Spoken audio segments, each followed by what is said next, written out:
Episode of the BaydZone right now. I'll be calling Lance shortly, but I just thought I'd start the episode a bit early so I can get on my YouTube and get the live link shared around. So what I'm going to do right now is I'm going to use my other account, my backup account, the Father Baptista, because I did a funny backup account of Batista, but I called him Father Baptista. So yeah, there's me, BaydZone down there, but I'm just waiting to see when my video will be up live. So what I'm going to do is I'm going to restart again. It hasn't come up yet. Live now, no.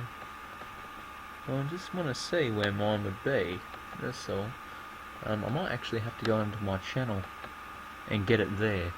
But, yeah, there we go. There it is, live right now. So I'm going to get the link.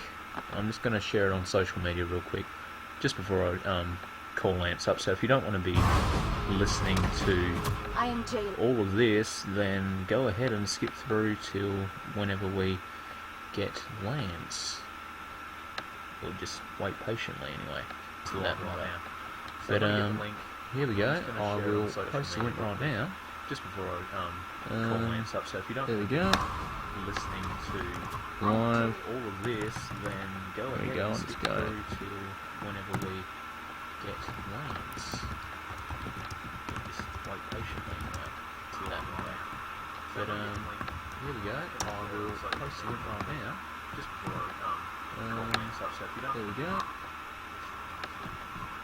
Alright, and if you guys have questions as well in the comments section for when the time does come when we are speaking to Lance, feel free to post it all there. Alright, and just going to go on the BaydZone real quick as well in the comments section. There we go. When the time does come, just want to get this done real quick so you guys aren't sitting through all this crap. And there we go. I'm just gonna. And that's my Twitter going off. I have to reshare and do all that stuff. But anyway, let's get into this. I'll give Lance a call. I'm going to turn that video off, because that's going to be causing you guys a lot of issues with the audio, of course. One person watching right now, so here we go, we're live. And let's do this. We're going to go ahead and call up Lance.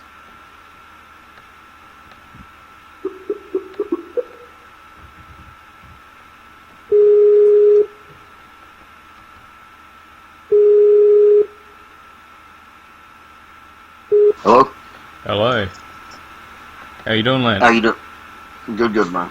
Yeah, I'm doing well. What have you been up to today? Just getting it going, man, that's all. Just getting it going. Alright, well, we're on the air live right now for the BaydZone episode 6. This is the first time we've ever gone live before. We haven't had the chance to go live in the past because we've had some weird technical issues on our end, but this is the first ever time we've gone live and it's working pretty well, so that's good stuff. Anyway, to start off the interview, Lance, when did your journey start as a professional wrestler, and how did it start? Well, I mean, I was a fan of wrestling from my junior high days and junior high school days to high school days and stuff like that. But yeah, I played American football, so that was kind of my focus when I was in high school, and then when I went on into university. Yeah. I really didn't get into actually getting into professional wrestling until after I was finished with American football. Things came to be. It wasn't really working out. I was still in university, but I was working, and I wasn't playing ball anymore. And a guy who had owned a nightclub that I was working at in Austin, Texas, knew another guy who had opened up a wrestling school in Austin, Texas called the Southwest Wrestling Federation. he made the introduction, and I went out and did a tryout. And I had no clue pro wrestling hurt so much until I went and did a tryout. Yeah. But kind of the rest is history from there. Oh, nice, man. Well, so far for you, what has been the most fun wrestling promotion for you to be working at of all of your career? Oh man, that's hard to say. There's been so many. I've been lucky enough to work with so many different independent organizations. And I mean, my times in TNA in the beginning were a lot of fun just because it was a growing company and there was a lot of new things happening and possibilities, for a young kid who was just trying to get a start in the business on a bigger scale. And then, my time in WWE was extremely short, but it was very knowledgeable, a lot of fun, met a lot of good people, made a lot of good connections. I mean, the fact that I got to, lace the boots up and walk out and participate at a WrestleMania is something that, not a lot of people get to do. So that was amazing in itself. Obviously my time in Japan has been the best part of my career, and some of my biggest moments in the business have been in Japan, getting to wrestle, defend, and successfully defend the IWGP tag titles with Harry Smith, a.k.a. Davey Boy Smith Jr., were some of the true highlights of my career. But so for you to ask me, what were the best, or what was, the one best moment or best place, it's too hard to say, man. There's just been too many good places. Yeah, definitely.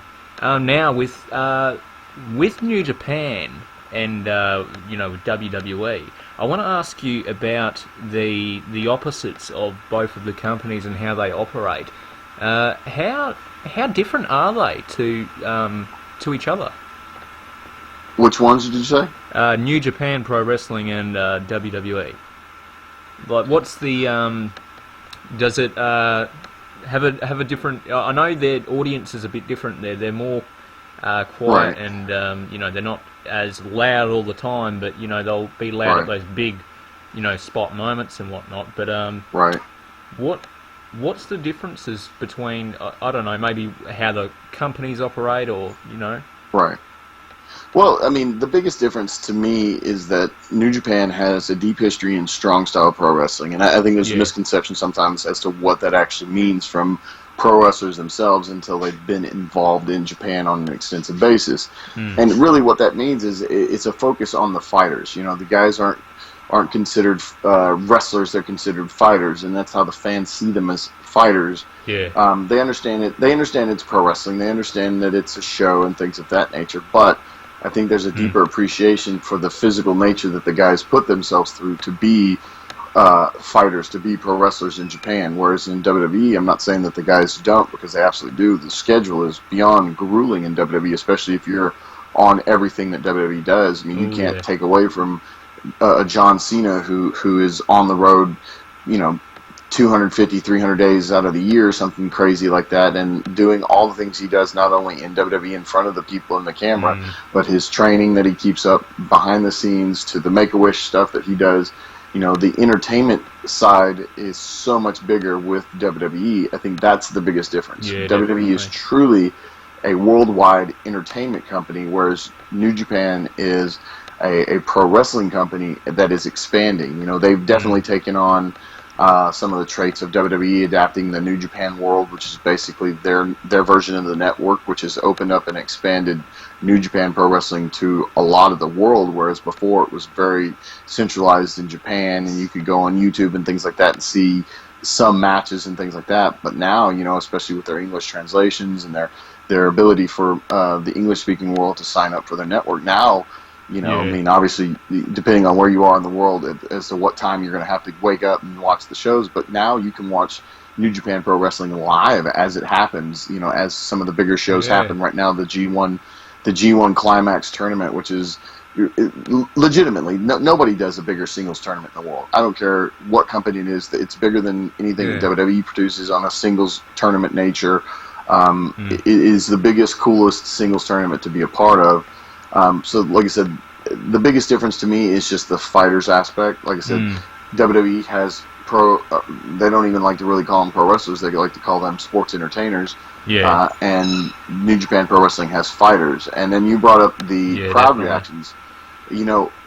WWE's influence on the pro wrestling world is you can't deny it. You can't look past it. You can't say it doesn't affect different companies, and it has affected New Japan in the way they operate their business. And I think part of the reason New Japan's business has grown so big in the last few years is that they're really adapting more of a Western style entertainment value. Not only do the guys come off as very strong fighters and very strong pro wrestlers, now everybody has very strong characters, which the fans are latching onto. Obviously, the Bullet Club has become really at one point was the biggest faction in the world in any company you could think of.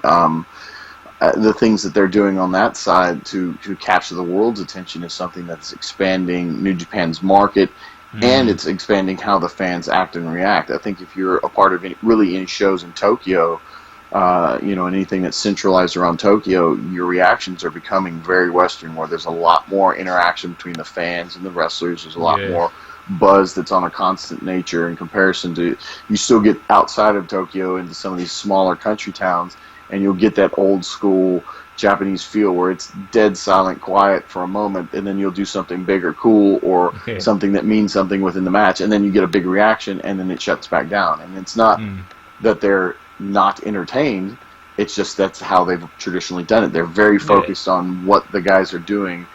They're very appreciative of what the guys are doing, and when you do something good, they give you that reaction, which is always fun to get when you're in Japan. Yeah, that's awesome.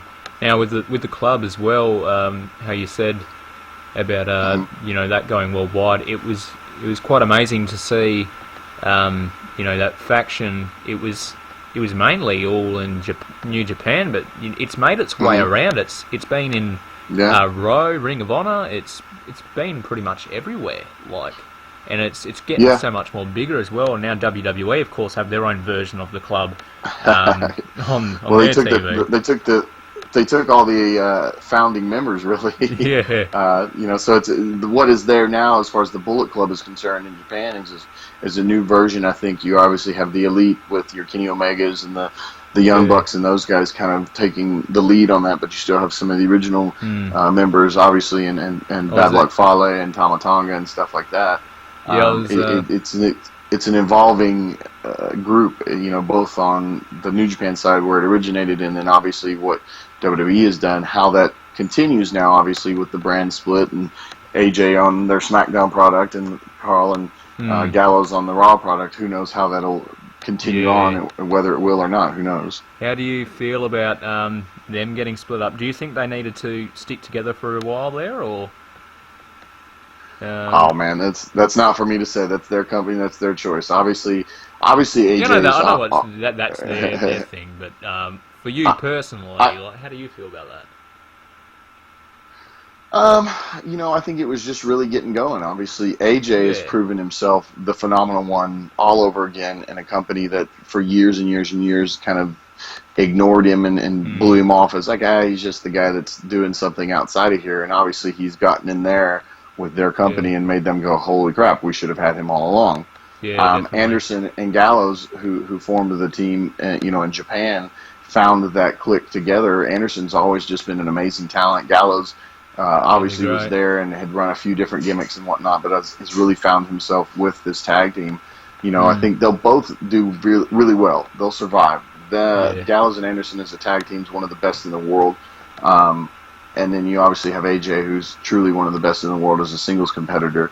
They'll do fine, but in my opinion, is if they wanted the club to continue on a successful run, then they probably should have kept it together. But who knows? It is pro wrestling. Anything can change at any time. It may blow up and expand even more so from what it is, and maybe they have a bigger plan that none of us know right now. Yeah.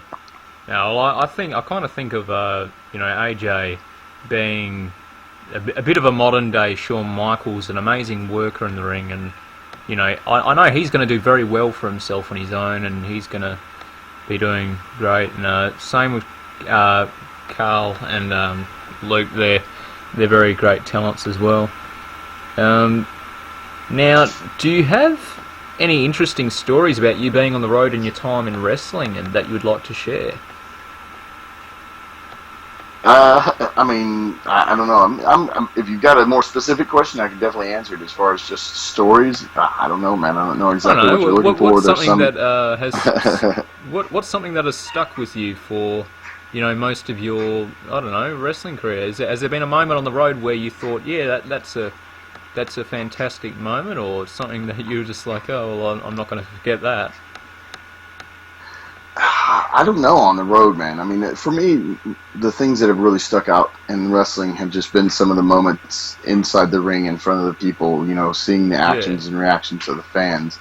I mean, I always bring up a match that I had with Abyss back in 2005. Man, that makes me Mm. sound so old now. It was the first sacrifice that TNA was producing, and he and I had a little feud going on, and he and I put on a match that, especially at the time, for two guys, 6'6", 6'7", and taller, and he's a 300+ pound dude, and I'm not a small cat myself, and we were able to go Mm. out there and have a match as very large men, big men in the business that I don't think a lot of people expected to see.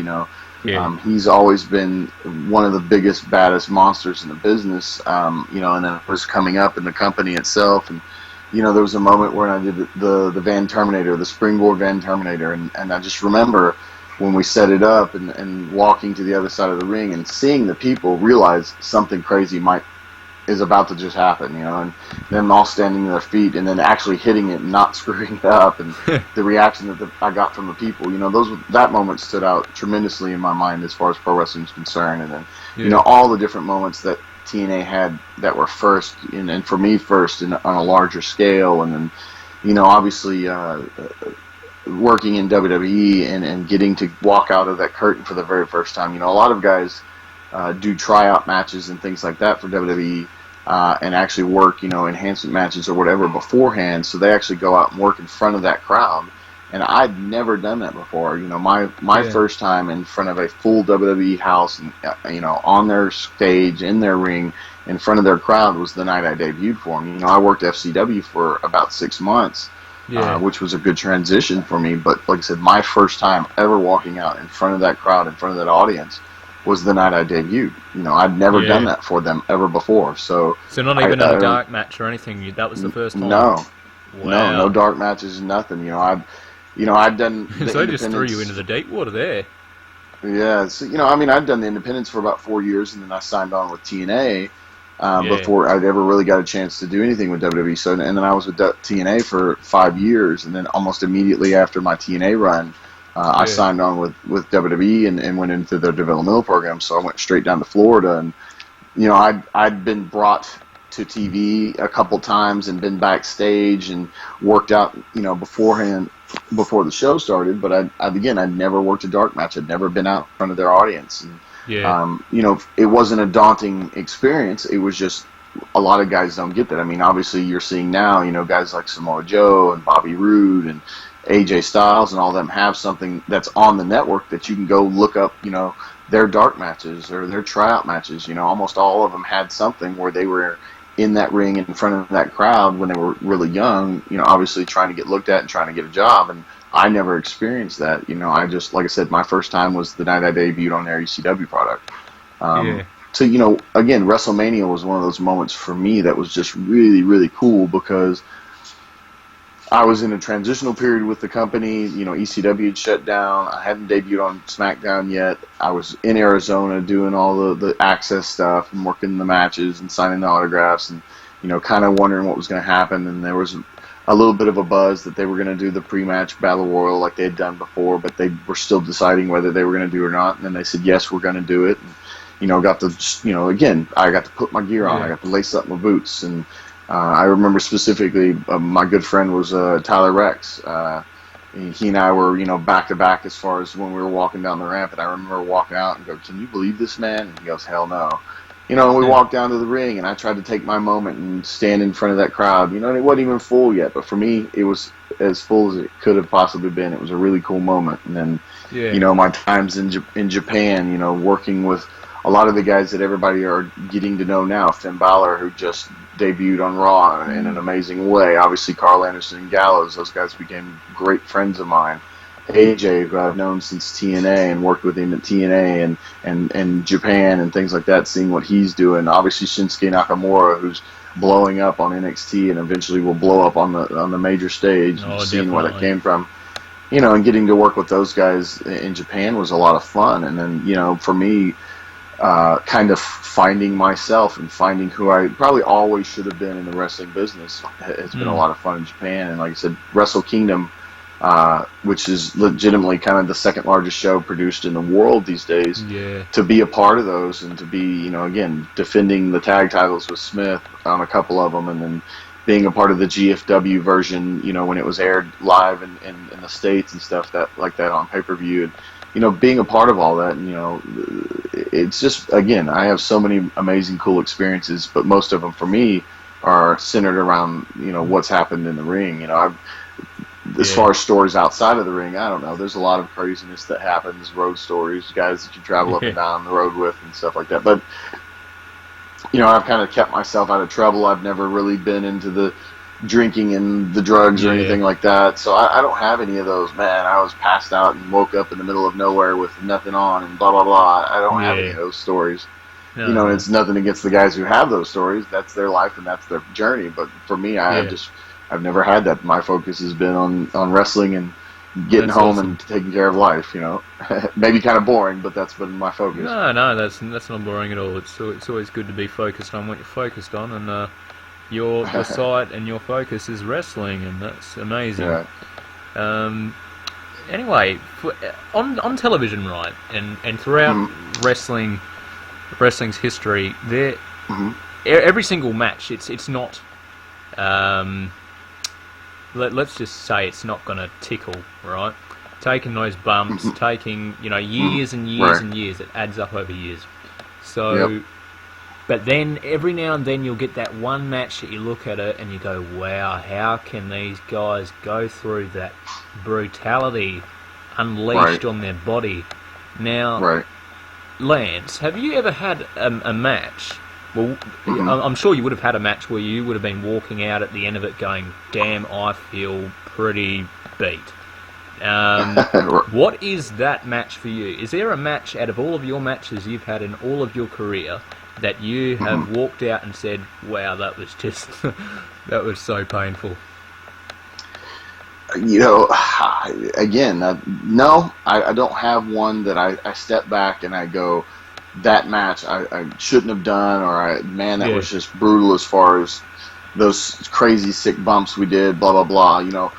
Most guys get injured doing the most simple things in the business. It's not the big, crazy, through 12 tables that are burning on the floor that guys get hurt. It's the, I'm going to run across the ring and tear my quad type scenarios. And, in fact, like right now, I've been dealing with, for about 8 weeks now, a sciatic issue. And I've heard guys and people talk about sciatic in their life, and I'm like, oh, that doesn't sound like that big a deal. It can't be that big of a deal. And it's been a nonstop, constant issue for me for like the last 8 weeks. I worked the entire last Japan tour that we did, which was about 3.5 weeks with the sciatic issue, barely being able to get up and walk and stuff, and then just basically stretching it out as much as I could and getting through the matches as well as I could. And then now that I've been home and the traveling and all that stuff, it's never-ending pain, and it's slowly starting to go away, but it's one of those things that just never stops. And that would have a big impact on your performance as well, wouldn't it?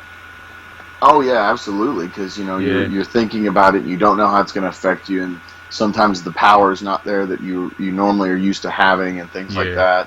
My whole career, and you can ask anybody, there were always bumps and bruises. Something's always hurt, something's always torn, something's always strained. Luckily I've not had any super major injuries. I've never blown out that to this point yet. I'm sure it might happen, but I haven't blown out an ACL, I haven't torn any Achilles, I haven't dislocated a shoulder, I haven't broken any bones.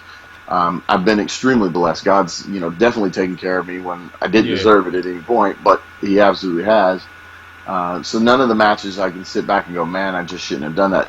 I do say, though, that, and I see a lot of independent guys do it, and I understand where they're coming from, because they want to put on these performances, especially when you're young, and you're like, I just want to go out and do anything and everything, because I just absolutely love this, and I can understand it. I mean, I did some stuff where we would have matches, and superplexes off the top of the post through tables on the floor, and it's like, luckily nobody got majorly hurt, but just to think about it now and go, man, I was getting paid, 35 or $50 or something silly like that, and now I'm doing this, just this insane moves that, it's like, unless you're working WrestleMania and getting paid really, really, really good with good medical right behind you in case you do get hurt, it's like, why would you ever do that? And I did some of that stuff when I was younger, and I've given guys lectures before. It's like, guys, I understand where you're coming from. I understand you want to put on these amazing performances and make people remember you for what you did tonight, but I was like, why are you choosing to put yourself in such a precarious position for such little reward, and that's the thing that gets me. And you don't get that until you've been in the business for a while. Nobody does, and I think it's not until you've been around and you've had the bumps and bruises and you've had to work around injuries that you finally start to go, man, unless it's really worth it, I'm not jumping off the top of that cage through those tables into the barbed wire, But guys, when they're young and new in the business, it's like, yes, that sounds like an amazingly crazy spot that everybody will remember forever. And it's like, yeah, they might, those 50 or 100 or 300 people that you got to work in front of, but you can also be a very strong character that people remember you for you and not just the crazy moves you did, and that's it's a learning curve. Everybody goes through it depending on their age and their place and so on and so forth. So the young ones in WWE, as a fan, I've sat back and been able to observe and see that a lot of them have been doing the big crazy moves, and they're putting their bodies on the line big time because they really want to prove their place in the company and be like, well, I don't know. I think they, at least every, I don't know if it's the same with you, Lance, but me as a fan, I think that just watching, you'd think that most of them when they're starting out young would be like, oh, I want to be the best, so I want to prove it, and they'll go out and they'll do all these crazy moves, and they might pay for it after it with whatever that they get with injuries and whatnot, but it does happen a fair bit with the young ones. Like I said, I understand where they're coming from, because it's you believe you're invincible, and you're loving the fact that you're even getting to be out there, and it's kind of where the passion for the business grows, is in those early days and those times. And I think it's just the longer you're in the business and you truly start to understand, what the ultimate outcome is that you start to make better decisions based on what you're going to do and not do. Yeah, definitely. Now, do you watch much of the? Do you watch like a lot of different wrestling companies? And if so, who do you enjoy watching? And why do you enjoy watching them? Well, obviously WWE is the most available, just because in the States and all the different shows and TV stuff that it's on and the network and whatnot. And a lot of my friends are still there, and they're the ones that are kind of doing really well. I was in developmental when Bray Wyatt was developing himself in different names and characters and stuff like that. And he's a good dude, and him and his brother are just amazingly talented. So it's fun getting to watch him and do what he does. And every time he cuts a promo and every time he works, I'm beyond happy and enthralled with what he's doing, and amazed at how he's captured himself and all that stuff. And several guys in that same nature that are there and do that. And so I see that most often.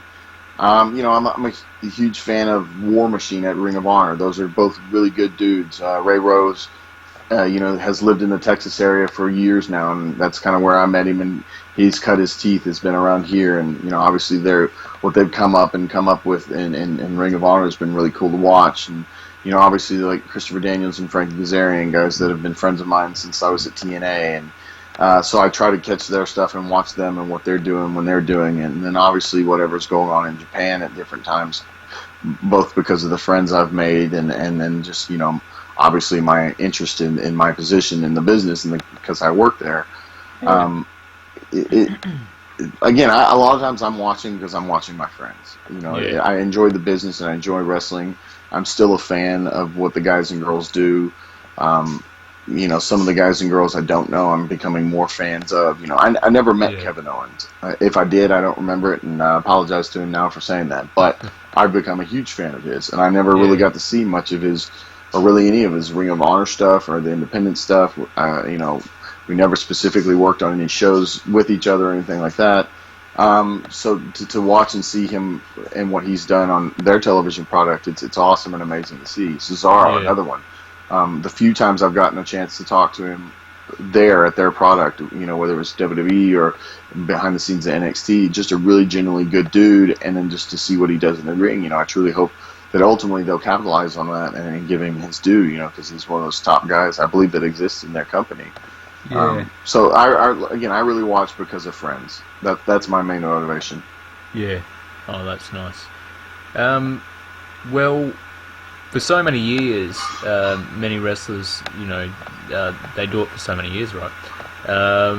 You've been doing it for a fair few years yourself, and what is your fueling? What's your driving force that fuels you to keep going after so long, and when you endure such pain, with wrestling, and your body gets exposed to injuries and all that stuff, what fuels you to keep on going?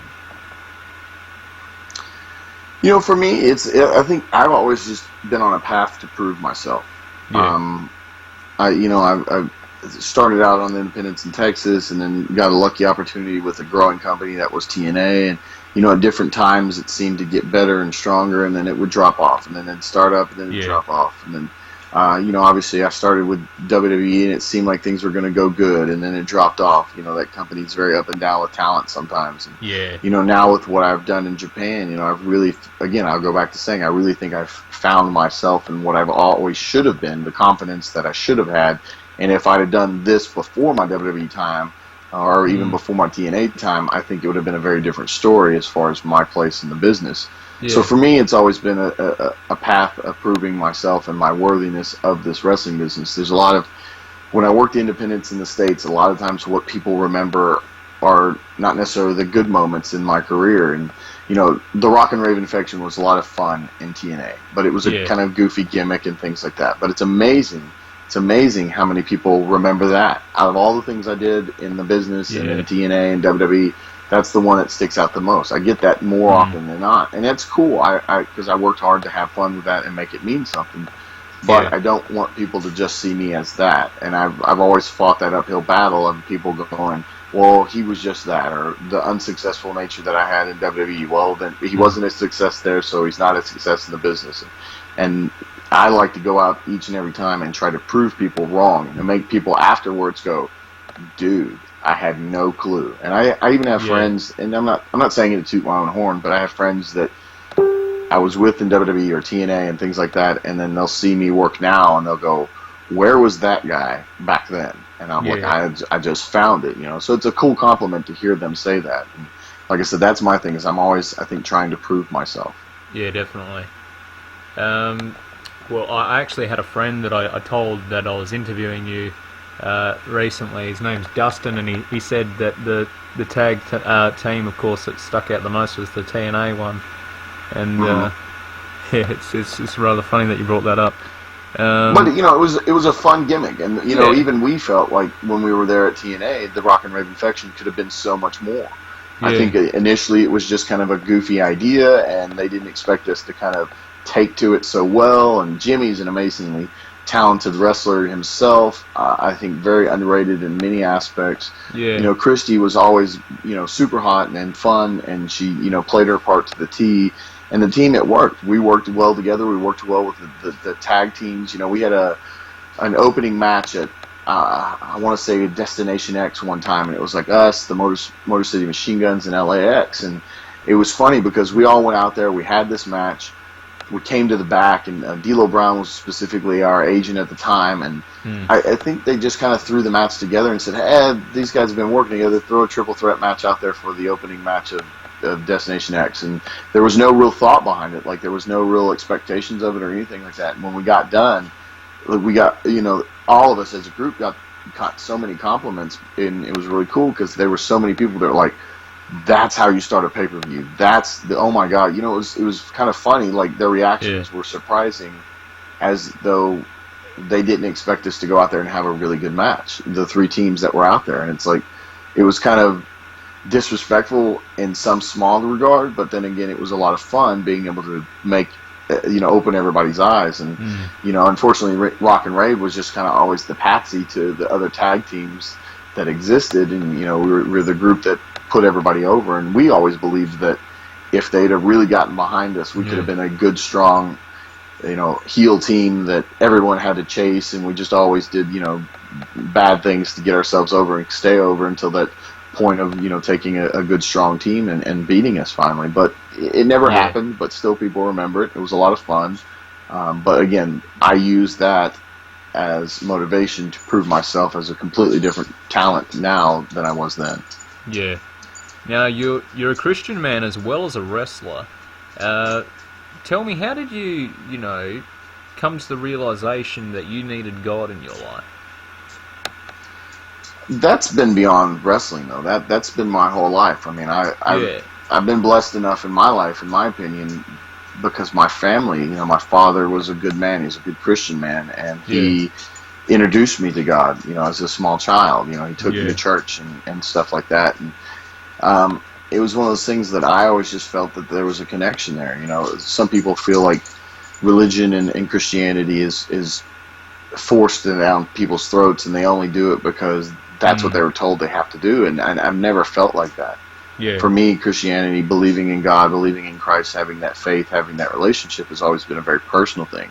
I believe that Christ has saved me. I believe that He's given me a chance beyond this crazy world, and obviously it's getting crazier and more dangerous, and the insanity and the separation that exists in the world as a whole. And I think us as Americans, we see what's going on here because it's so close and local, but you see all the stuff that's going on around the world, to the guy driving a truck through 80-something people and killing them, and bombings in different places. And then just in Japan the other day, a man went on a stabbing rampage and stabbed and killed like 15 people and injured 26 total. And it's just the craziness that exists in this world. And I think, to me, I think God is truly the only path beyond all that. And it was never a point that anyone forced me to believe in God. I believe in God, and I believe in Christ as a personal choice, and it's a relationship I have. And if anybody asks, I try very hard. We're human beings, and we make judgments on each other and things like that. But in my belief, none of us are worthy to do that. And I'm definitely not. I'm not worthy. I sin as much as anyone else. I make as many stupid mistakes as anyone else. So for me to look down on anyone, regardless of how they think, believe, or feel, would be hypocritical to what I truly believe in as Christ as a Savior, someone who accepts anyone and everyone, no matter who they are, where they're from, or what their choices are. As long as your ultimate faith, belief, and choices in Christ as your Savior, then everyone has a chance. And I think more of the world needs that. I think more of the world needs that peace, and unfortunately there's not enough peace in this world this day and age. Yeah, I agree with that. Alright, well, who has taught you the most while, wrestling in your career? Has there been one individual that has helped you a lot in your journey with wrestling? Oh man, again, I've had such a journeyman career that I've been around so many different amazingly talented people from all different eras of this business. It'd be hard to say like one, wouldn't it? I'll break it down into the places I've been. Obviously when I was on the independent scene in Texas, there were different guys that had been around and in different ways taught me, whether directly or indirectly. Red Dog, Rodney Mack was always somebody that helped me out a lot when I was starting out on the independent scene. And then Action Jackson, who was Perry Jackson in the old WCCW days around here in Dallas. He helped me out tremendously in different ways. And then on into TNA, when I had guys like Terry Taylor, Jerry Lynn, Shane Douglas. I mean, the list goes on and on of guys that were there. Terry was a huge influence with me at TNA. When Terry was being pro wrestler Terry, when he'd help you out as far as the business was concerned, he was an amazing person because he was just there to help you, and he would give great advice. And it was never negative. It was never, no, don't do that, you suck. It was always like, yeah, you shouldn't do that, and this is why. And here's a way to make it better and to fix it and do good things with it. And that was always encouraging because it was constructive criticism. He was very straightforward about it. There was never any BS about it, but it was very constructive. And then, obviously going into uh, my WWE times when you've got guys like in developmental. I mean, there were so many, obviously, with Dr. Tom Pritchard, Steve Kern, Norman Smiley, Yeah. obviously Dusty Rhodes, who was always a supporter of mine, both at TNA and WWE. And then you get on the road, and you got guys like Fit Finley and Arn Anderson, and Mm. so many different names in this business that are beyond well respected, that gave you so much good advice. Very different at times, but very good advice if you can search through it and find it for yourself. And then Japan's just been a whole new game, because there's been so many talented men that exist in that world that some people know about and some people don't, that helped me out finding that confidence in myself. Makabe is a great example. If you know who Makabe is, Togi Makabe. I had many matches with him, many fights with him, from G1s to singles matches and so on and so forth. And everything we did working together, and what he helped me out in finding that confidence of who the American Psycho truly should be, is a huge influence at my time in Japan. And obviously Tenzan and Kojima, legends in themselves in pro wrestling as a whole, along with, especially in Japan, those guys, working with them so many different times in the tag situations, Yeah. just, I mean, so many influences in so many cool, good ways. Mm. Yeah. Now, has there been a dream match that you've always wanted to have, and at which venue would that take place for you? Which opponent as well? Oh, the reason I got in this business was Sting, man. Sting. He captured my attention when I was younger, and just watching it as a fan and stuff like that. And in fact, he actually lives about 15 minutes from me down in a city called Waxahachie, Texas. Him and his family live there now. And, Oh, nice. it was a cool experience. Obviously, figuring out the person he was. A lot of times they say don't meet your heroes because they'll Mm. disappoint you. But he was one of those guys that went in TNA. Before I knew him, and he would just come in and do some spots with TNA and stuff like that. He was always very cool, always very willing to give thoughts and ideas and watch, and complimented him at different times when he didn't need to be. And just really cool to meet him and meet the person that he ultimately is and has become. And him and his Christian background now, and his family, and the things that they are. For me, it would just be one of those moments. Obviously, for me, it would either be the biggest stage in the world would have to be WrestleMania. Yeah. Obviously something that's never going to happen. But that's my dream match. You asked for a dream match. Is a dream match against Sting for a heavyweight title. That would be my dream match. That'd be amazing. Yeah. Now, are you comfortable with talking about why you left WWE and maybe TNA as well? Like, Sure. Which one you want first? you start off with WWE, getting him out of the way. Well, I mean, obviously it wasn't my decision to leave WWE. Yeah. I was let go. A lot of guys are. Yeah. It was just a situation where, again, I go back to saying that if I was the person I am now in the wrestling business, then it would be a very different story, and I wasn't. I think I had the tools. I think I had the ability. I just didn't have the confidence, and I didn't know exactly what I should have been or where I should have been. Any person that's put out there is going to take advantage of the situation they're in. I know Roman Reigns. That kid gets a lot of grief from different people for different reasons. But I think he's doing a tremendous job, and he's doing a beyond tremendous job pushing through all that crap. But, for people to say this or that or have those negative opinions about him, it's like, if any one of these wrestlers that have this stupid negative opinion about him were put in the same position and had the backing that he had in Vince McMahon and so on and so forth, they'd be doing the exact same thing, and I don't know if they could be as successful as he's been with it. So you have to give him all the props in the world. I, myself, when I was there, I wasn't prepared to do what I needed to do and be who I needed to be. I always say, and I'm not blaming anyone, like, I debuted on ECW with a very different look than I had when I showed up at the building that day. I had a very different mindset of who I should have been and things like that. I was brought up for a different reason by a different person, and then they decided, we're going to cut your hair, shave your face, lose the jacket, a lot of different things.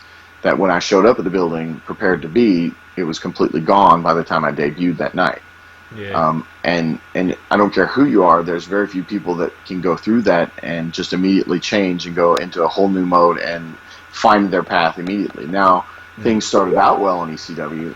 I think if ECW had continued and not shut down the way it did, as quickly as it did when I was there, I would have been given opportunity to find who I needed to be within their element. But unfortunately, like I said, ECW, within about 3.5, 4 months of me being on their product, was shut down. Now I'm off TV. Now there's no direction for me. And then when they put me back on TV with SmackDown, it was with Kurt Hawkins. And it was a very muted direction. It was very much just, you guys are a team now. Go beat up people. Things kind of started to go, but then they had to focus on SummerSlam, so we were kind of put under the radar. You know, there's a lot of goods and bads, ups and downs, ebbs and flows, and I never capitalized on any of it. So my part was I didn't do what I needed to do necessarily. I could go back and say that they didn't do their part either, but it was a combination of both. Yeah. So there's, you know, but again, all that really lies on me. You know, I'm the one that's put out there. I need to capitalize. I need to perform, and I didn't. You know, like I said, if I'd have known who I needed to be, like I do now, it would have been a lot different story. Ultimately, when I got let go, it was just a situation. The conversation that was had was, it was a financial decision. The week I got let go, there were 7 or 8 main roster talents, 5 or 6 developmental talents, I think a referee and like 3 or 4 writers, all within like a week and a half period, were just gone. And it was one of the last major releases that they did for about 2 years or 3 years. After that, they kind of decided to just allow people's contracts to run out if they weren't going to use them anymore, to stop firing people in efforts to, I think, have a better name for the company and things like that. And it wasn't until about 2.5, 3 years after that that they did another mass releasing. You know, and you know, a guy that's returned to the company now, Gallows, was a part of that same situation back when I got released. So like I said, from what was told to me, it was more of a financial decision, which it may have been in a reality sense, but also in the sense that I hadn't done anything specific for them to go, he's worth keeping on financially right now. So it was a little bit of truth on both sides. No hard feelings, you know. I mean, I've busted my butt and continued on and found my survival place. TNA, on the other hand, was kind of the same situation, but at the same side, I'd been there for 5 years. I'd gone through several gimmicks.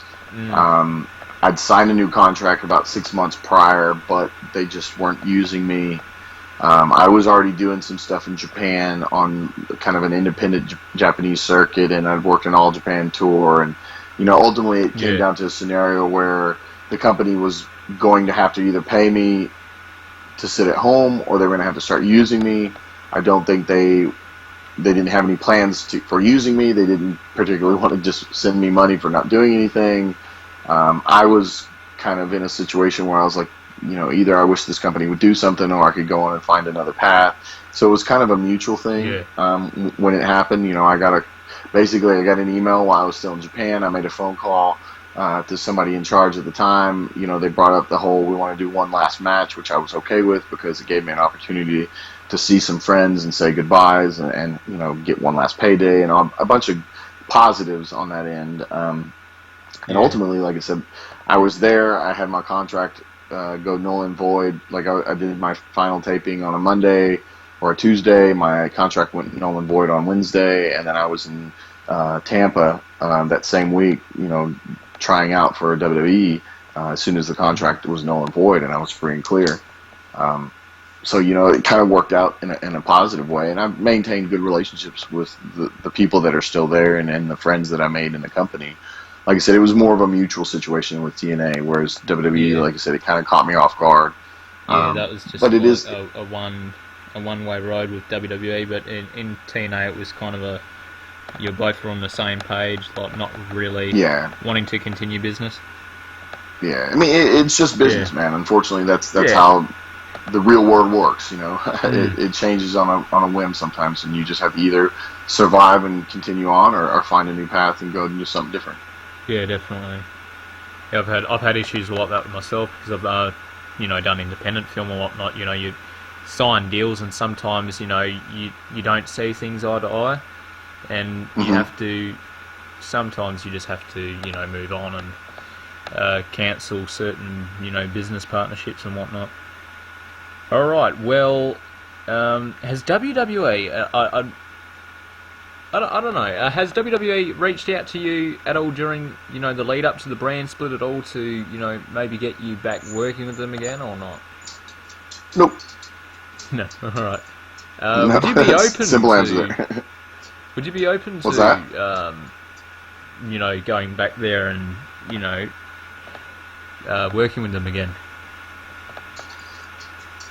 Yeah, I mean, I think for me, again, in that whole path to prove myself scenario, if and when the right opportunity came around and it was something that they wanted to do and I felt like it was going to be a positive situation, so on and so forth, I would love the opportunity to prove myself, obviously on the biggest scale possible, which is WWE and their platform, and prove to the world that what they saw before wasn't truly who I'm ultimately am and ultimately will be remembered as in the business.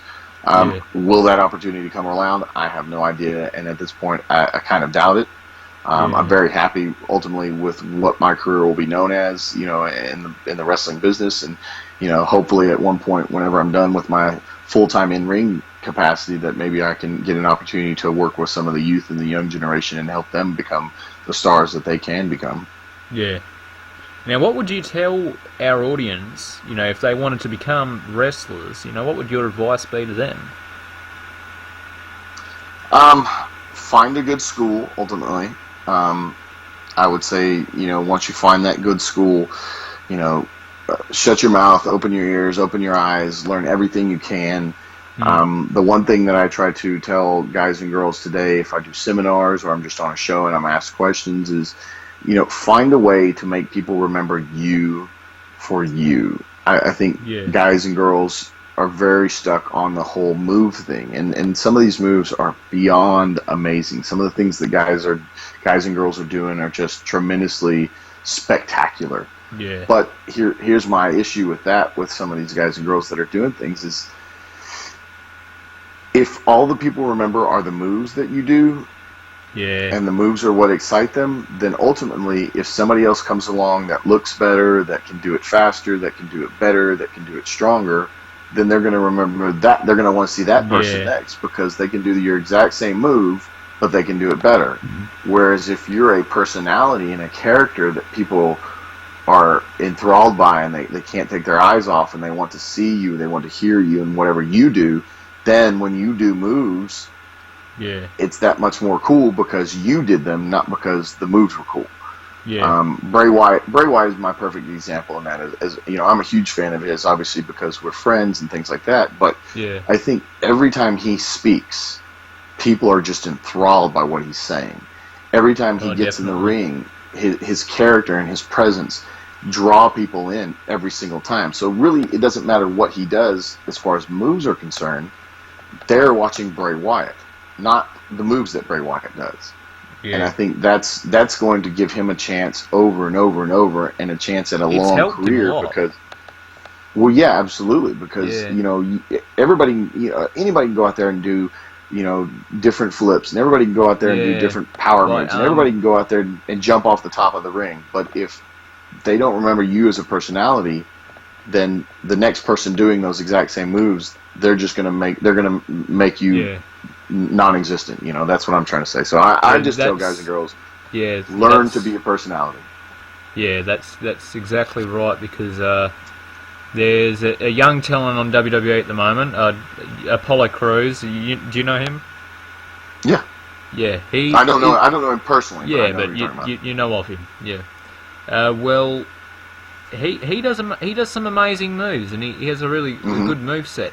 But he's kind of I know he's just at that developmental stage. He's only just starting out, and we're only just getting to know him. But he needs more of that personality. I feel personally, he has that move set, but he needs to really bring that character in. And I think what you said is exactly right. If everyone only knows you for the moves that you're doing, then it's going to be harder for you to be around much longer anyway.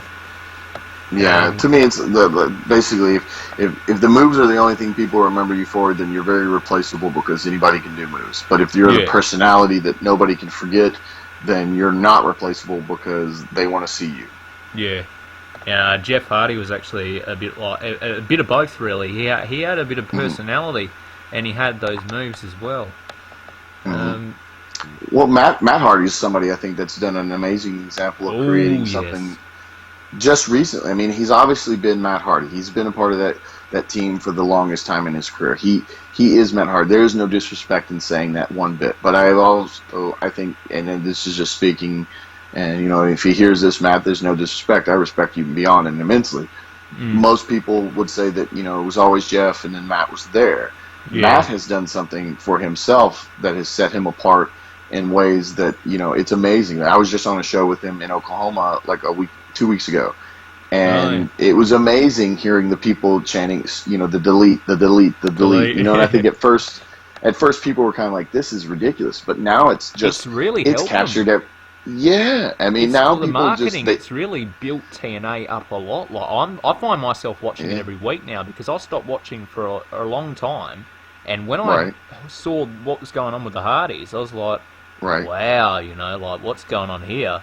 You know, at first I watched it and was like, this is cringeworthy, but at the same time, it's intriguing and it's reeled me in a bit. So I kept watching, and over time, it's got into entertaining anyway. Well, yeah, I mean, but, you know, and it's crazy that the wrestling world, to me, does that a lot of times, because I'll go back to Bray. Yeah. When Bray first started the whole Bray Wyatt gimmick, at first, and it kind of frustrated me with the fan base, because I always say to the fans when I do interviews, it's like, please just go have fun. Please find something positive that you like and focus on that, because too many people focus on the negative aspects of the wrestling business. Yeah, and even when he debuted as Bray Wyatt, there were people that were chanting the Husky Harris and stuff like that, like, trying to sabotage it before they even gave it a chance. And now nobody even thinks of that. Nobody remembers that. I mean, you know, back in the day, obviously things have changed with the ability to see stuff and go back and find stuff and stuff like that. But, I mean, people know that Kane was, you know, Dr. Yankum and things like that, but they don't, you know, I don't know if he had that. I don't think he had that big of a difficult transition, you know. I mean, Stone Cold Steve Austin wasn't always Stone Cold Steve Austin. Stunning Steve, But, you know, I don't know if he had that difficult of a transition. You know, I don't know. I don't know his full path in that sense. You know, I wasn't there. I didn't see it personally as it happened. But I don't know if people were chanting stunning Steve Austin when he started to do the Stone Cold Steve Austin thing where, you know, and Bray Wyatt comes out in this immense, awesome character, and then people are chanting Husky Harris just to chant it. You know, I don't know if that exists anymore. So it's really cool to see Matt Hardy, who's always been on top of the game, who's always been one of the elites in the business, find something that is taking him to a whole new level. That's really cool. Yeah, it's amazing. Yeah, because for a long time he was kind of just staying at that same level. He was kind of plateaued a bit, but then he's done something like extremely different, something I've not seen. Like I've seen Matt Hardy do the whole, you know, psychotic, deranged, you know, brother thing before with WWE, but he's taken it to a whole different level, and he's really, you know, immersed himself into this really different character. You know, like he calls it Broken Matt Hardy, and he has all that weird piano music when he comes out. He's very different now. Yeah. Now, with I don't know if you've ever had this yourself, or if you've maybe you've experienced it with other individuals around you. You know, I don't know, but you know, there has to be somewhat of a, I guess with, you know, it would at least have to happen to one wrestler every now and then. But how does, you know, the negative crowd reaction affect, you know, maybe, has it affected you before in a way where you're like, oh, this is pretty harsh, or has it happened to someone else where they're like, oh, this is really taking a toll on me? You know, there has to be a bit of a psychological element there, really. Because when you told me about Roman, I thought, you know, wouldn't it have to have somewhat of an effect on Roman, you know, psychologically? Yes, it would. But obviously different people respond to negativity in different ways. Yeah. It fuels some people. I think, I think he's obviously, I don't know how it is now, but for the longest time, I think he had such a strong support system behind him, um, that the negativity was there. I'm sure it affected him, but he had such good, strong, positive reinforcement behind him that helped Yeah. balance it out. I don't know how it is now, but I think he's gotten to the point. I mean, John Cena is a perfect example of that too. Yeah. This is a guy who's been on top of the game for a long, long time and has gone through so much negativity. And Yeah. he's one of those guys that's able to take that negativity, turn it on itself. He can go into one of the most hostile crowds ever, and by the Yeah. end of whatever promo or whatever he's doing, he's got most of them back on his side. It's tremendous. It's Yeah. amazing. I think Roman can possibly be the same way. I mean, heck, Yeah. The Rock wasn't who he is today until the negativity turned him into what he ultimately became. Yeah. People were not high on Rocky Maivia, but when he started being The Rock, because of the negativity that the Rocky Maivia character was garnering, Yeah. that's ultimately what turned him into what he's become. And I think adversity can change people in a very positive way if they use it as motivation to become something better. Yeah. If you let it affect you to the point where it draws you down and brings you down, then that's when the negativity can be really bad. I'm for myself, I've dealt with negativity my whole career in different ways. I don't think it's Yeah. been as harsh as it's been on some guys, but then again, I've never been on that high of a platform either. Yeah. But for me, I've always received a lot of, well, you're just a tall guy. Well, you're just this. Well, the tattoos. People have issues with tattoos, which I think is so funny. And Silly. I've pushed through that in ways that I'm just like, I'm going to prove you wrong. That's been my attitude the whole time. There are moments when I'm like, man, this really sucks. I can't believe this. Why are things this way? But then I very quickly turn that into, I'm going to prove them wrong. I'm going to prove myself wrong, and I'm going to succeed. And I think if more people take that mindset, they can get through anything, whether it's wrestling or it's just life in general. Yeah. But yeah, I mean, the negativity, it definitely gets on people. Different people react in different ways to it. I think some of the people we've just mentioned are people that can push through it, get through it, and use it to ultimately become something bigger, better, stronger, and in a positive way. Yeah, definitely.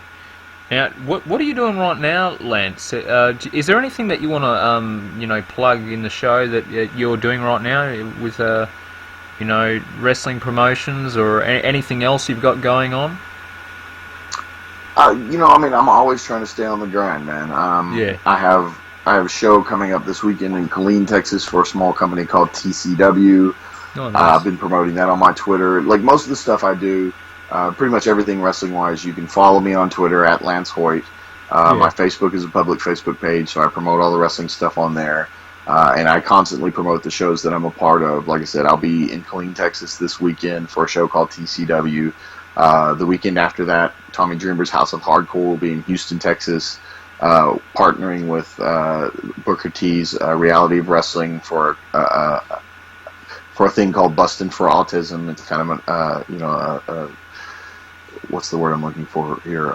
Charity type event, but it's also House of Hardcore, which he's obviously growing that brand in itself. I've been lucky enough to be a part of a lot of those in Philadelphia and New York and a couple places like that.